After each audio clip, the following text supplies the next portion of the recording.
Eles são os assassinos em série mais famosos do mundo. Foi o maior número de mortes atribuído a um único assassino em série na história norte-americana. O problema é que garotos americanos estavam matando garotas americanas. Mas o que os levou a cometer seus crimes hediondos? As vítimas haviam sido abertas e seus órgãos haviam sido removidos. Foi a natureza? O pai dela cometia abuso sexual.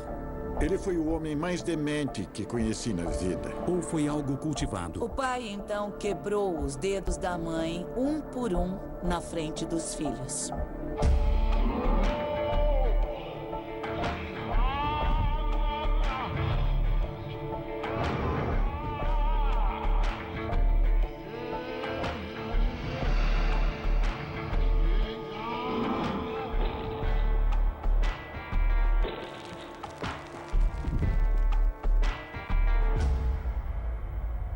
Dementes. Aileen Wuornos aterrorizou a Flórida como a assassina da estrada. Ela pegou a arma, mandou que eles encostassem o carro e matou os 7 a sangue frio. A prostituta que pegava carona e rompeu os padrões. Ela é considerada a primeira assassina em série que matava pessoas que não conhecia. Mas será que ela foi levada a matar? E o pessoal dizia, olha só, ela já teve um bebê e é prostituta. Ninguém devia andar com uma pessoa assim. Ninguém sabia sobre o estupro. Ou nasceu para matar? Eu sabia que ela era perturbada, mas jamais imaginei que fosse matar alguém.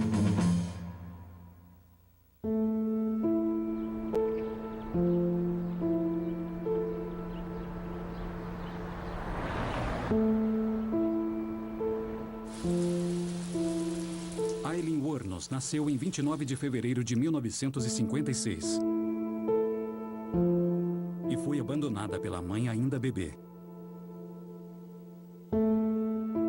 Ela e o irmão Keith foram adotados pelos avós Laurie e Britta Wuornos.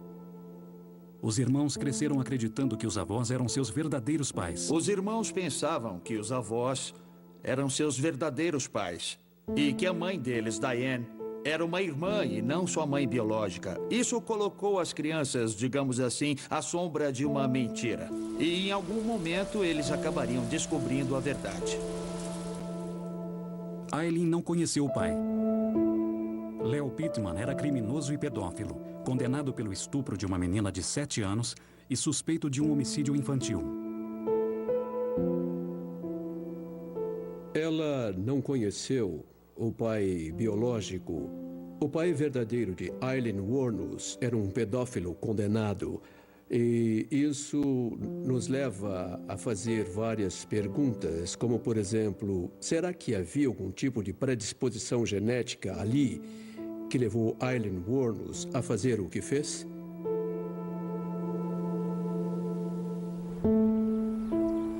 Karen Gamble estudava na mesma escola primária que a pequena Aileen. Eu conheci a Aileen quando estava na primeira série. Depois eu fiquei para trás e ela continuou. Mas eu me lembro bem dela. Em todas as escolas que estudei, a Aileen também estudou. Era uma garota quieta e eu sabia que era problemática. Ninguém queria brincar com a Aileen quando ela era pequena. Eu sentia pena dela, mas ninguém queria brincar com ela. E ela ficava sentada num degrau na entrada da sala. Acho que ela era muito retraída. Sabe, ela parecia sozinha, assustada.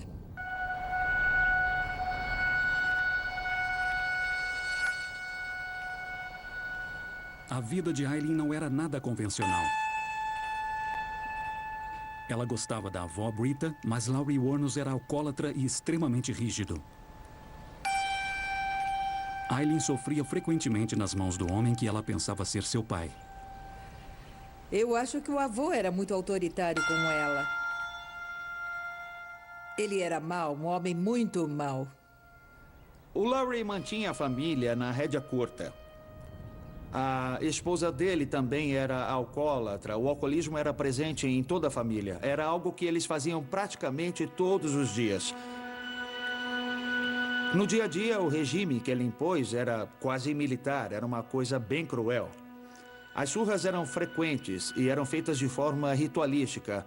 Aileen tinha que limpar a correia com a qual apanharia e era surrada de uma maneira quase sexual. Isso pode ter afrouxado a moralidade dela, mas pode ser que ela já tivesse valores duvidosos. Ela tinha um relacionamento estranho com o irmão, um relacionamento sexual, e isso provavelmente foi percebido pelo seu pai adotivo. Aileen era considerada uma jovem rebelde e de temperamento explosivo. Ela não tinha um relacionamento saudável com ninguém, homens ou mulheres. Jamais sentiu uma ligação emocional com alguém. Aileen nunca teve a sensação de segurança, de proteção, aquela coisa que as crianças e principalmente os bebês precisam tanto.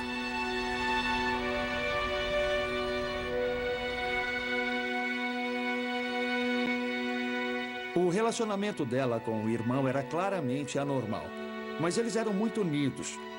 Como ela não conseguia criar laços, nem com o pai adotivo, nem com outras pessoas, e principalmente não com os colegas da escola, o irmão dela era o único fator constante.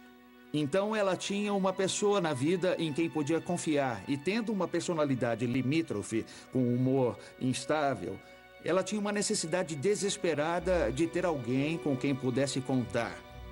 Alguém imprevisível, que estivesse sempre ao seu lado. E o Keith cumpriu esse papel. A jovem Aileen Wuornos se rebelou. Fugia pela janela do quarto e ia para um bosque conhecido pelos jovens da região. Havia 3 laguinhos lá e não havia nenhuma casa. E a gente ia pra lá, acendia fogueira, fazia festas com rádio alto. O pessoal estacionava o carro e a gente farreava a noite toda. Lá, Aileen tirava a roupa e satisfazia sexualmente os garotos da vizinhança. Sua recompensa: trocados e cigarros. A cidade onde ela cresceu é a típica cidadezinha norte-americana, onde tudo parece doce, belo e tranquilo. E o comportamento dela era bastante incomum. O sexo para ela tinha um objetivo: cigarros, dinheiro, carona. Aileen Wuornos ficou conhecida entre os jovens do bairro como Sig Pig. Ela era uma adolescente que estava disposta a trocar serviços sexuais por cigarros. Toda a autoestima dessa garota, toda a compreensão dessa jovem sobre como sobreviver neste mundo era quase que totalmente determinada pela disposição dela em ter uma atividade sexual inapropriada. Ela era uma jovem que não tinha atenção de ninguém, que não era notada por ninguém, que não recebia nenhum elogio, exceto a atenção e os elogios que recebia através de seus favores sexuais com outras pessoas que a usavam para o seu prazer. Aos 12 anos de idade, Aileen e seu irmão Keith descobrem a verdade sobre seus pais biológicos. O choque de ouvir que Britta e Laurie não eram seus pais, mas sim seus avós. O sentimento de ter sido enganada. Talvez até o sentimento de que o mundo inteiro conspirava contra ela pode ter sido muito forte para Aileen experienciar naquele momento da sua vida. A adolescente Dawn Botkins ficou amiga de Aileen. Embora o resto do bairro a visse como uma encrenqueira promíscua e de pavio curto, Dawn viu um lado bom de Aileen. Ela era meio quieta, mas costumava beber demais. E quando bebia demais, achava que todos estavam contra ela. O que era verdade. Todo mundo a xingava, falava dela. Ela chegou a brigar algumas vezes e eu sempre a defendia, sabe? Tentava protegê-la. Senão, ela ia apanhar de todo mundo. Em seu desejo de ser querida e aceita, Aileen se tornava mais e mais rebelde. Essa decisão de quase se vender para ganhar migalhas, para atrair os rapazes e sentir a estima que tanto desejava, teve um efeito contrário em sua vida social. Ela tentou desesperadamente ter uma vida social, Ela até organizou festas, mas nessas festas ela era a primeira pessoa a ser expulsa, porque a maioria das pessoas a considerava vulgar, uma garota que cobrava para fazer sexo com alguém, não uma garota com quem quisessem namorar ou fazer amizade. Certa vez, Aileen comprou comes e bebes com o dinheiro dela para fazer uma festa. Bem, todos os jovens foram à festa na casa dela e ela ficou muito feliz por estar dando uma festa para todo mundo. E eles a expulsaram da festa pela porta dos fundos, a festa que ela mesma tinha organizado. E eu pensei, coitada, eles a tratavam muito mal.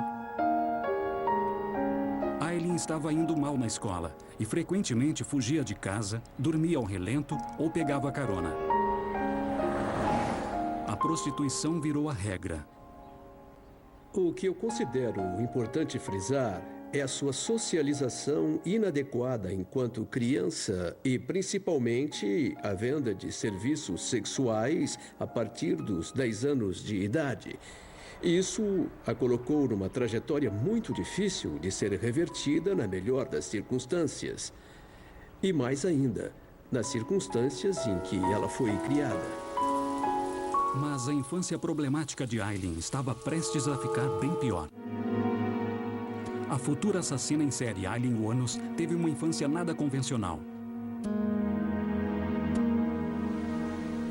Filha de um pedófilo, abandonada pela mãe, foi criada pelos avós e era frequentemente surrada pelo avô alcoólatra que ela pensava ser seu pai. Mas em 1971, aos 14 anos de idade, sua vida daria uma guinada. Aileen deu à luz um menino de 3 quilos. Eu lembro de estar com ela e com a Dawn, na casa da Dawn. E ela nos contou que tinha tido um bebê, mas ela não disse muito, só disse que o viu quando ele nasceu, mas que foi só isso. Devido à idade da mãe, o filho de Aileen foi imediatamente colocado para adoção. Mais tarde, ela diria que a gravidez fora o resultado de um estupro. Foi quando o pessoal começou a dizer: olha só, ela já teve um bebê e é prostituta. Ninguém devia andar com uma pessoa assim. Ninguém sabia sobre o estupro. Meses após Aileen dar à luz, sua avó Britta, que a havia criado como se fosse sua filha, morreu de insuficiência hepática. De repente, a pessoa que ela mais amava e que a amava incondicionalmente morreu. Aí, quando a avó morreu, o avô enlouqueceu e expulsou os netos de casa e ela não tinha mais ninguém. Aileen ficou sem ter onde morar. Expulsa de casa, Aileen foi obrigada a dormir num bosque no fim da rua ou num carro na frente da casa de um vizinho.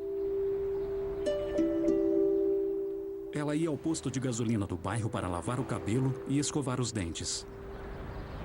Eu acho muito importante lembrar que não houve nenhum momento na vida de Aileen Wuornos em que ela tenha vivido como eu e você vivemos. Ela vivia sendo maltratada, ela dormia em bosques, ela morava em carros. A vida dela havia sucumbido à decisão de vender favores sexuais. Esse é um ambiente muito difícil para a sobrevivência. É um ambiente muito difícil para você ter um senso de identidade que seja baseado no universo moral em que você e eu habitamos. Essa é uma jovem que claramente teria muita dificuldade. Isso não apenas para sobreviver no tipo de comunidade em que você e eu sobrevivemos, mas é uma jovem que jamais prosperará, que jamais alcançará nada. É o tipo de mulher que, no fim, sempre acabará morrendo jovem. Aos 15 anos de idade, Aileen havia abandonado a escola e iniciado uma nova carreira nas estradas americanas. Ela era muito arredia, muito. Mas eu lembro que ela dizia a mim e a Dawn, eu preciso ir, e aí saía pegando carona por aí sozinha. Ela simplesmente saía e ia embora. Aileen levava uma vida nômade, se prostituindo e pegando carona de uma cidade para outra.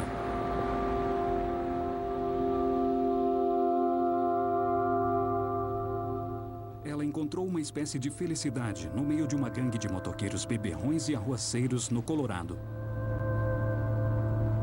Por causa da maneira como foi criada, ela se sentia sempre mais à vontade em culturas que estivessem à margem da sociedade.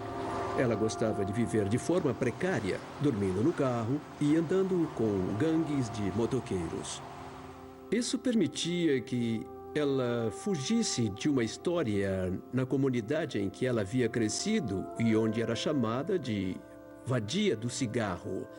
Mas era também uma espécie de comunidade, uma comunidade marginal, a gangue de motoqueiros, onde ela podia não só esquecer a má reputação que tinha, mas também onde ela podia estar no meio menos crítico ao comportamento dela, que encorajava ou pelo menos tolerava o comportamento que ela foi levada a abraçar.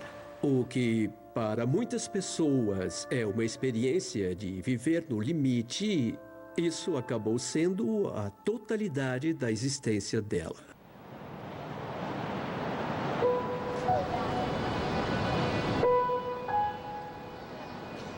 Em 1976, aos 20 anos, Aileen se mudou para a Flórida. O sol e as belas praias eram uma alternativa atraente ao inverno rigoroso de Michigan. Lá, ela continuou com sua vida de pequenos delitos e prostituição. A sensação de liberdade, a sensação de não estar presa a nada, deve ter sido prazerosa porque ela continuou a viver assim. Ela manteve aquele estilo de vida durante anos.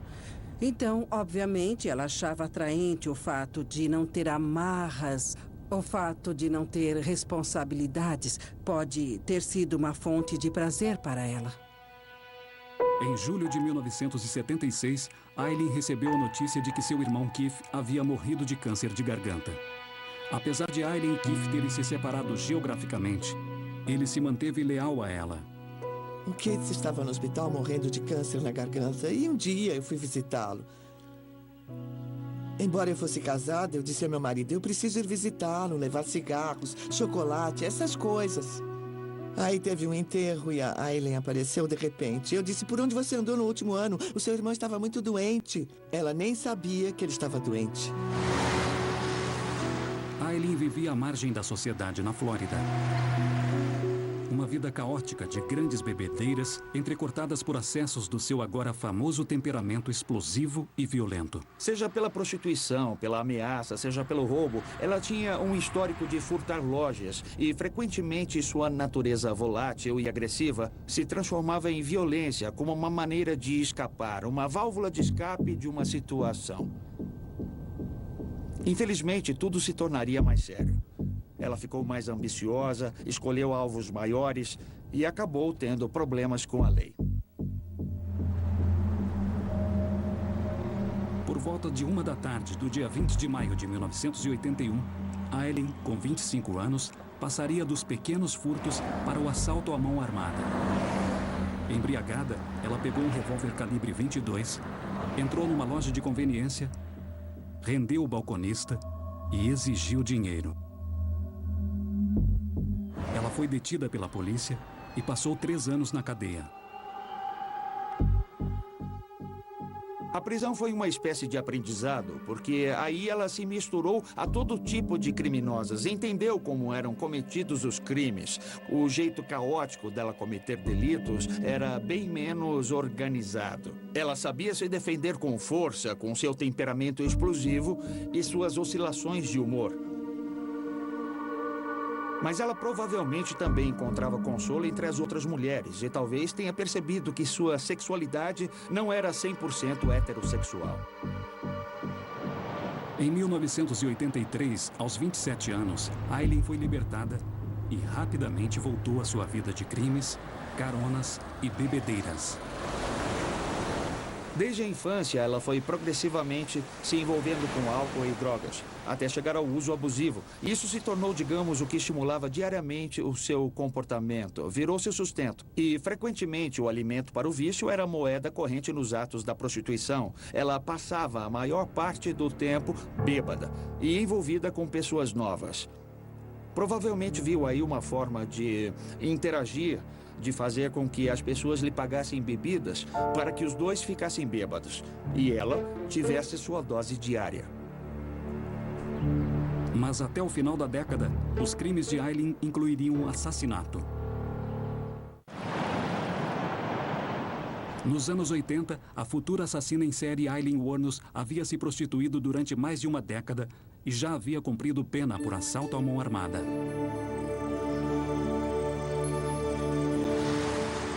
Vivendo à margem da sociedade, ela continuou a se prostituir com homens, mas, para ter companhia, agora começava a procurar mulheres. A ideia de que Aileen tivesse talvez problemas em expressar totalmente a própria sexualidade deve-se talvez à época em que ela vivia. Eu não creio que ela tenha virado lésbica de repente, na metade da vida. Acho que as pressões e o tipo de vida que ela levava fizeram com que sua sexualidade orientada para as mulheres parecesse muito mais coerente, muito mais evidente. E creio que foi isso que a levou, por fim, nessa direção.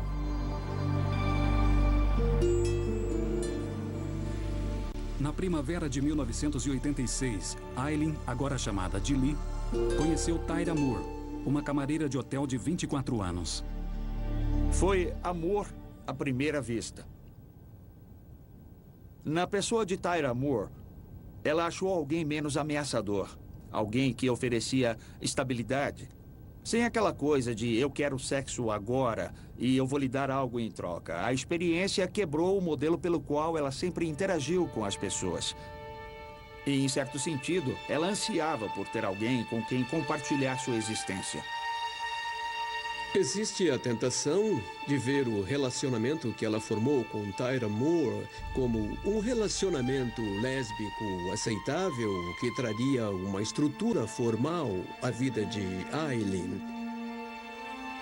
Mas, em minha opinião, não era uma base muito sólida para compreendermos o que aconteceu em seguida com a vida dela.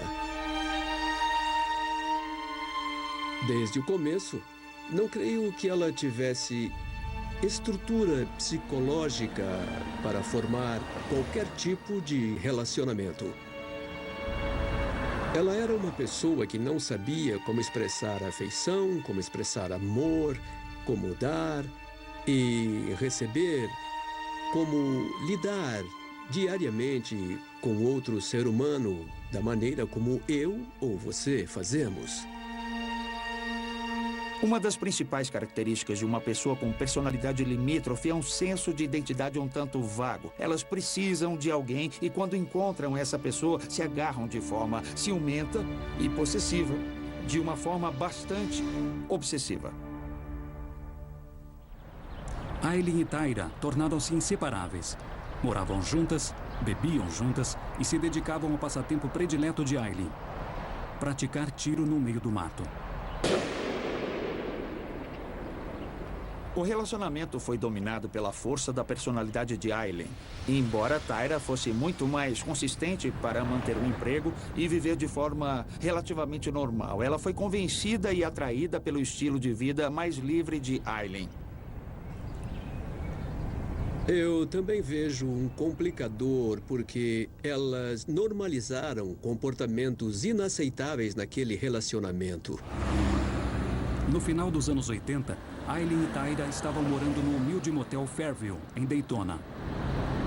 Enquanto Tyra trabalhava de faxineira no sofisticado hotel Casa Del Mar. Agora, com 30 anos e tendo passado a vida inteira se prostituindo, Aileen começava a perder a beleza. Ganhar a vida vendendo o corpo estava cada vez mais difícil. Havia muita frustração, porque ela não estava conseguindo ganhar tanto dinheiro como quando era jovem e mais atraente. E ela estava sendo pressionada por Tyra Moore para ganhar mais dinheiro, mais e mais. Ela tinha que sair mais e queria passar mais tempo com a Tyra. Mas Tyra só poderia ficar mais tempo com a Lee se ela tivesse dinheiro. Muitos clientes habituais de Aileen eram militares. E com as tropas sendo enviadas ao Golfo, os negócios iam mal.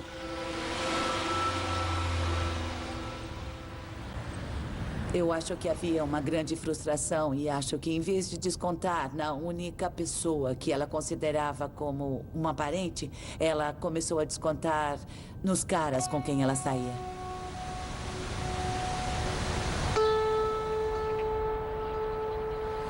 No dia 30 de novembro de 1989, Richard Mallory, um engenheiro eletrônico de 51 anos, deu carona para Aileen Wuornos na estrada.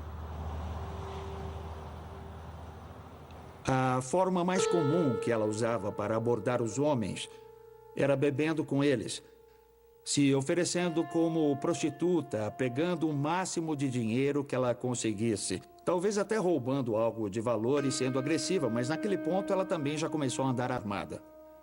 Talvez Richard Mallory tenha tomado uma atitude mais dominante e Aileen talvez não tenha gostado. Seja por que for, o fato é que Aileen atirou em Richard Mallory. E depois decidiu que era melhor garantir que ele não falasse nada e disparou mais vezes. 6 dias depois, o corpo de Mallory foi encontrado numa mata ao norte de Daytona Beach, condado de Volusia, Flórida. O calor e os insetos haviam agido. O corpo estava em estado avançado de decomposição. Usando um revólver calibre 22 que carregava na bolsa, Aileen havia dado 4 tiros no peito e nas costas de Mallory, um dos quais perfurou o pulmão esquerdo, causando uma hemorragia fatal. Antes de fugir do local, no Cadillac de Mallory, ela roubou seus pertences e cobriu seu corpo sem vida com um tapete. Veja, eu sempre acho que o primeiro de uma série de homicídios diz muito sobre como o padrão de morte se desenvolverá nas semanas e nos meses seguintes. Pode certamente ser um acidente, o primeiro homicídio, mas se a pessoa não for detida por essa primeira morte, bem, o que acontece é que ela fica em estado de suspense. Fica muito ansiosa porque está esperando ser presa. E quando isso não acontece, ela relaxa. E para alguns assassinos, não ser preso e poder relaxar é interpretado como ótimo, vou fazer de novo. É um pouco como experimentar uma droga e depois ficar viciado nela. É a mesma coisa que acontece no cérebro. A pessoa precisa de mais, mais e mais, até que nada é o suficiente. Em novembro de 1989, após uma vida de abusos, crimes e prostituição, Aileen Wuornos pegou carona com Richard Mallory, de 51 anos. O levou para o mato para fazer sexo, atirou nele 4 vezes e roubou seus pertences. Todo mundo tem um limite e acho que ela finalmente havia perdido a cabeça. Condado de Citrus, Flórida. No dia 1º de junho de 1990, o corpo do pedreiro David Spears, de 43 anos, foi encontrado num depósito de lixo ilegal no condado de Citrus, nu, exceto pelo boné. Ele havia levado 6 tiros e tinha sido roubado. Para cometer os homicídios, Aileen contava com a vantagem da surpresa. Os homens estavam em seu próprio carro, sentiam-se poderosos. Era só uma prostituta que haviam pegado. Eles jamais esperavam que ela tirasse um revólver da bolsa. E ninguém espera que uma mulher seja uma assassina em série. Condado de Pasco, Flórida, 6 de junho. O funcionário de rodeio de 40 anos, Charles Cascadon, foi encontrado morto em Pasco. Ele havia sido roubado e morto com 9 tiros. Não dá para saber se ela tratava a morte desses homens na Flórida, o roubo dos carros, do dinheiro e tudo aquilo, apenas como uma continuação do seu padrão de comportamento desde os 9 anos de idade, sem remorso, sem angústia, sem a consciência de que teria que pagar por esses crimes. Ela fazia aquilo sem pensar.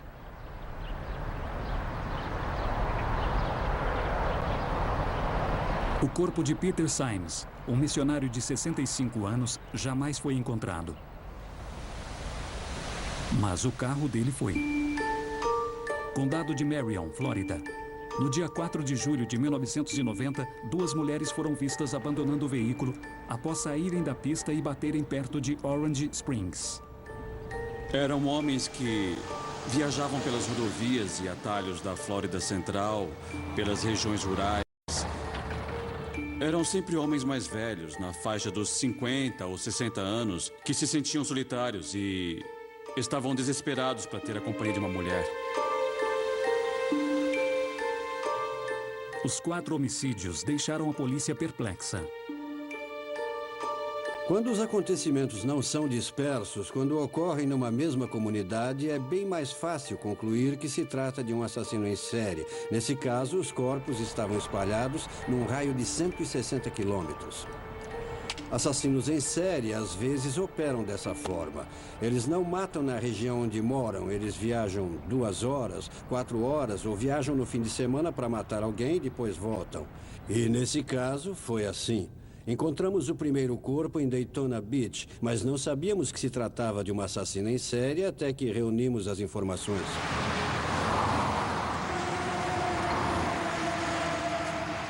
Havia muita pressão sobre a polícia para resolver esse caso porque eles tinham uma mulher, uma prostituta, conheciam as circunstâncias e percebiam que havia um padrão surgindo, mas não conseguiam descobrir quem ele era. Em Daytona, Aileen penhorava os pertences das vítimas, dividia os lucros com Tyra e ia beber nos bares de motoqueiros. O seu predileto era o Last Resort, que ficava bem perto de seu motel. Al Bolin é o dono do bar. Era um lugar onde ela se sentia à vontade para relaxar e tomar uns drinks depois do expediente, digamos assim. A gente se sentava e conversava. Ela colocava uma música no jukebox e se perdia o controle e se exaltava como todo mundo, a gente falava, ei, calma aí, e ela se acalmava. Eu nunca tive problemas com Lee, ela nunca disse o que fazia e nós nunca perguntamos. Não era da nossa conta. A Aileen começou a vir com a Ty, que na época era a namorada dela e tal. A Ty era mulher típica, queria tudo no mundo e a Aileen tentava dar, e nem preciso dizer, isso não deu muito certo. Parque Nacional de Ocala, Flórida. Em julho, Troy Burress, um vendedor de 50 anos de idade, foi encontrado morto numa mata do condado de Marion. Ele havia levado 2 tiros. O objetivo era simplesmente se livrar do corpo, pegar o dinheiro, depois levar para Tyra, para elas pagarem suas contas e viverem. Matar havia se tornado apenas um modo de vida. Condado de Marion, Flórida. No dia 12 de setembro de 1990, 2 adolescentes andavam de bicicleta pelas ruas do condado de Marion.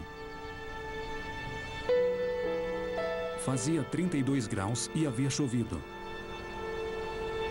Eles chegaram a uma rua sem saída e encontraram o ex-chefe de polícia Dick Humphreys, de 56 anos.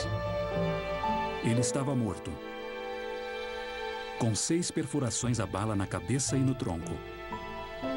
Ela era um tanto caótica, uma assassina desorganizada, como costumamos dizer. Era desorganizada na vida e não sabia planejar. Sua ideia de consequência era um tanto confusa. Ela não conseguia controlar a vida caótica, a forma caótica como cometia os crimes. Assassinos que são mais ritualísticos controlam determinados aspectos e fazem com que a cena do crime tenha suas características. Com Aileen, os homicídios eram pura e simplesmente para ter lucro.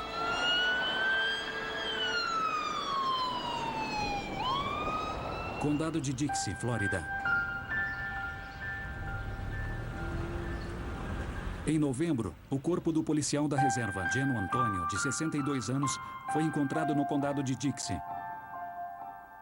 Nu, exceto pelas meias. Ele havia levado 4 tiros na cabeça e nas costas.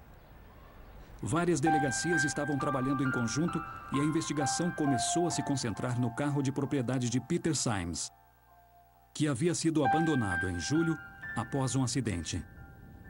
As 2 se tornaram suspeitas quando bateram o carro de uma das vítimas e foram vistas se afastando por vários motoristas e transeuntes. Nós sabíamos que aquele carro pertencia a uma vítima de outra jurisdição. Mas ficamos sabendo que eram, provavelmente, 2 mulheres. E isso nos colocou na pista certa.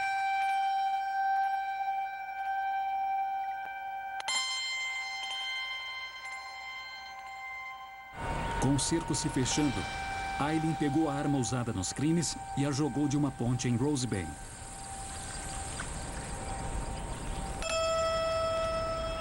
Mas Aileen era descuidada. No dia 6 de dezembro, havia penhorado uma câmera de propriedade de sua primeira vítima, Richard Mallory. Embora tenha usado outro nome, ela era obrigada por lei a deixar uma impressão digital. E a polícia conseguiu descobrir sua verdadeira identidade. No dia 8 de janeiro de 1991, Aileen foi vista por 2 policiais à paisana. Eles a seguiram ao bar Lester Resort, onde ela bebia com frequência. Era uma noite fria de janeiro, isso foi em 91. Ela disse que não tinha onde dormir, e então, quando nós fechamos o bar, eu tinha um trailer nos fundos e disse: os caras da construção estão usando o trailer, eles vão ficar aqui até de manhã, e se você precisar de um lugar para ficar, tem um velho banco de carro lá fora, você pode usar. E quem sabe os caras não deixam você dormir no trailer também. Aí, no dia seguinte, ela acordou, nós entramos e abrimos o bar. Eu fiquei jogando sinuca com ela algumas horas, aí chegaram os caras, os trabalhadores da construção, e ela começou a jogar sinuca com eles. Os policiais não sabiam se ela estava armada ou não e não queriam tiroteio dentro do bar, então esperaram até que ela saísse. Então eles a prenderam e a levaram embora, e foi a última vez que nós a vimos. Aileen Wuornos foi presa no dia 9 de janeiro. As autoridades fizeram um acordo com Tyra Moore, oferecendo imunidade caso ela testemunhasse contra sua companheira e convencesse Aileen a confessar. Aileen admitiu ter matado 7 homens, mas afirmou que matou todos em legítima defesa.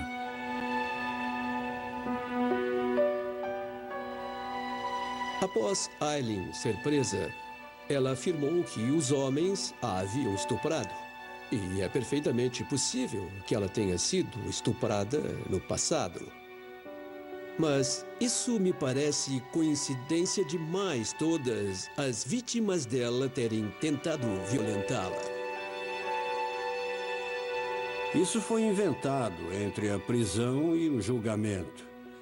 No primeiro depoimento dela à polícia, não havia nada disso. Ela jamais disse à amiga Ty Moore que tinha sido atacada. Mesmo que ela tivesse receio de contar à polícia, que não acreditaria nela, certamente contaria à amiga, à amante. E ela nunca disse nada. Ela simplesmente pegou a arma, mandou que eles encostassem o carro e matou os 7 a sangue frio. Não é incomum um assassino em série confessar um crime e depois tentar amenizar. Ah, eles me deixaram com raiva, ou eles tentaram me atacar, ou eu tive que me defender. E depois voltar e confessar outro crime e dizer: não, aquilo que eu falei, eu nunca disse aquilo. Após 10 anos no corredor da morte, Aileen Wuornos mudou sua história pela última vez. Ela afirmou não ter matado em legítima defesa. Ela atirou nas 7 vítimas a sangue frio.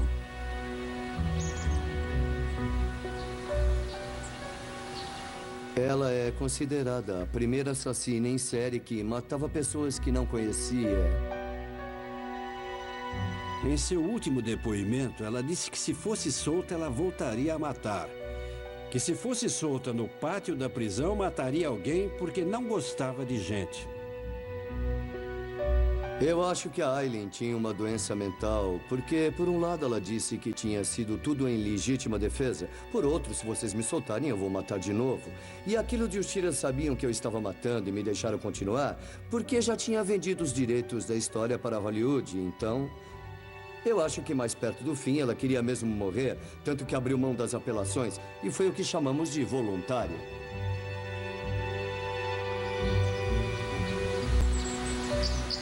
No dia 9 de outubro de 2002, Aileen Wuornos foi executada com uma injeção letal.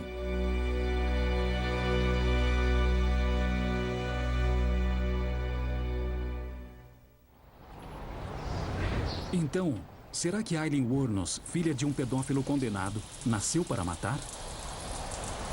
Ou ela foi produto de uma infância de abusos e solidão e de uma vida vendendo o corpo?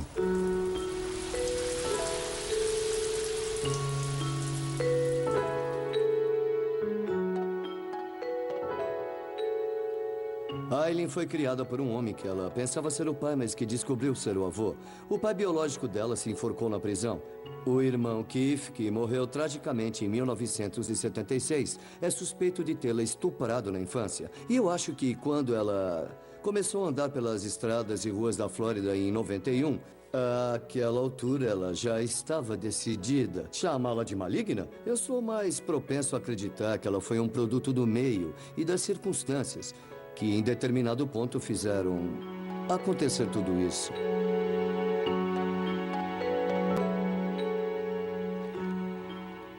Eu sabia que ela era perturbada, mas jamais imaginei que fosse matar alguém.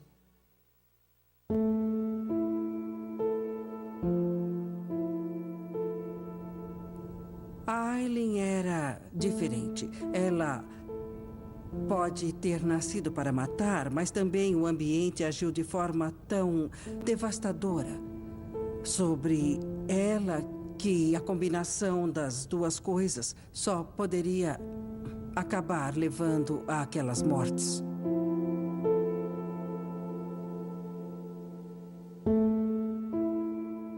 Ela vivia no inferno e embarcou numa montanha-russa, na vida que certamente acabaria em algum acidente, na morte ou na destruição de outras pessoas. Havia tantas coisas erradas na vida dela quando jovem que, de fato, teria sido muito difícil para ela ter prosperado no mundo ou ter sobrevivido no nosso mundo. A forma como ela foi criada, as coisas que aconteceram com ela, como ela estava sempre à margem da sociedade, lutando até para ter algo para comer, ganhar coisas que precisava, vendendo serviços sexuais, me parece um roteiro que Aileen Wuornos foi obrigada a seguir até o último ato. Então, embora eu não possa dizer que ela nasceu para matar, eu creio que no caso de Aileen Wuornos, por causa do roteiro que ela recebeu, ela foi levada a matar. Aileen Wuornos roubou e matou 7 homens. A imprensa batizou de a Dama da Morte. Mas sua melhor amiga, Dawn Botkins, se recusa a esquecer o seu lado bom. Pobre Aileen, uma vida terrível. Rebelde na adolescência, rebelde aos 20, rebelde aos 30 e depois o corredor da morte. Ela só queria voltar para casa e foi isso que ela fez. Eu joguei as cinzas dela perto daquela árvore assim que eu voltei. Ela pediu que eu fizesse isso e é aqui que ela está. A árvore dela está cada dia maior e eu acho que ela ficará aqui para sempre. Aqui é calmo, tranquilo, ninguém a ataca, ninguém a molesta e ela está muito feliz. Ela pertence a este lugar e a nenhum outro.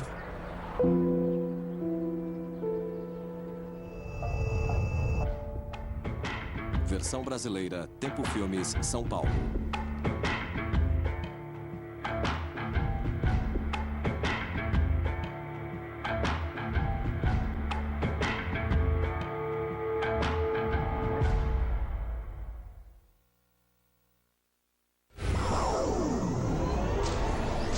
Discovery Networks, entretenimento para todos. Em setembro, no Discovery Desafio em Dose Dupla Brasil, continua a série original filmada no Brasil.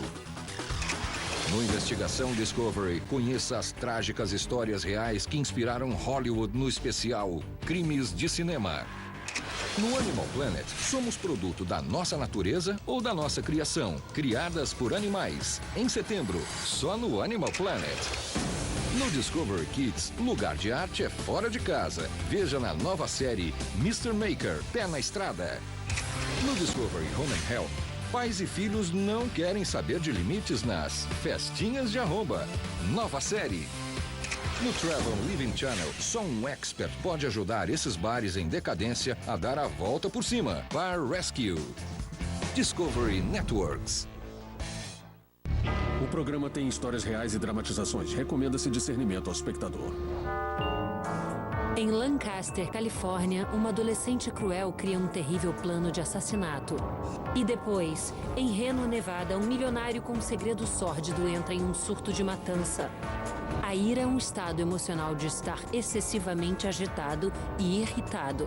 Se não for controlada, pode levar aos atos mais hediondos, até o assassinato. É isso que faz da ira um dos pecados mortais.